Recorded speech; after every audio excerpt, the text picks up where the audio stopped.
Alright guys, so this is the second video for this week, and this is going to be more specifically about the essay itself. So let me switch the screen to Canvas. Alright, so aside from the sentence structure and sentence style stuff that I'm asking you guys to do, I posted essay 3 notes. Now this is from a class that I was teaching in person, the exact same class, the exact same books, this is the same essay and everything. And something that I thought I'd share with you guys is one of the things I have them do in person is I have them write their thesis statements on the whiteboard, and then as a class we kind of workshop them. And one of the things I have students do is that I have them underline, color code, and number all the different points in their thesis statements. And the reason I have them do this is it kind of can help students see how their paper is going to fall out, like the order in which they're going to talk about things in each paragraph. So you don't have to do this, but many students find it really, really helpful. Another reason why I posted this is I wanted you to see kind of how I added transitions, transition words specifically into their thesis statements to make them more complex. And you'll see a few examples of me adding transitions to make sure they had that bigger so what at the end, and also just make sure that those sentences were complex enough. So, go ahead and peruse these, get some ideas if you need them.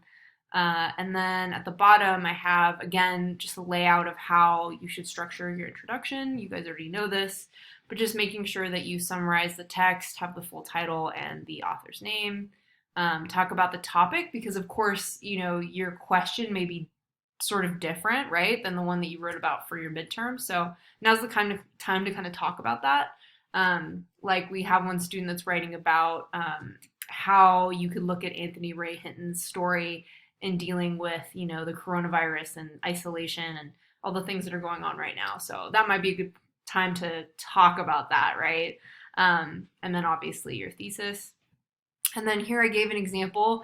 I keep noticing in papers when I get to the works cited page, there's people that don't look at the notes. I mean, I am doing the citation for you. So there really should be no reason why they're wrong. So make sure you look at that. When I post something, you should be reading it. So this is how you would do The Sun Does Shine. We watched this Netflix documentary, The 13th. If any of you haven't seen it, I highly suggest it. It's on Netflix. But this is how you would cite a film that you streamed. And then for articles, it's always the same. Last name, first name, period. Title of articles are always in quotations.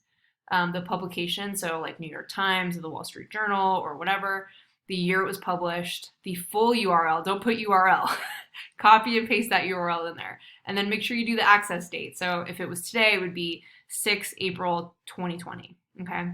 All right, so that's basically it. If you guys have any other questions or need help with anything, please let me know. I look really forward to seeing your partial paraphrases and kind of going over that with you. Don't feel pressure, though, to have it perfect. Again, I just want you to practice, okay? Good luck, and I'll see you guys later.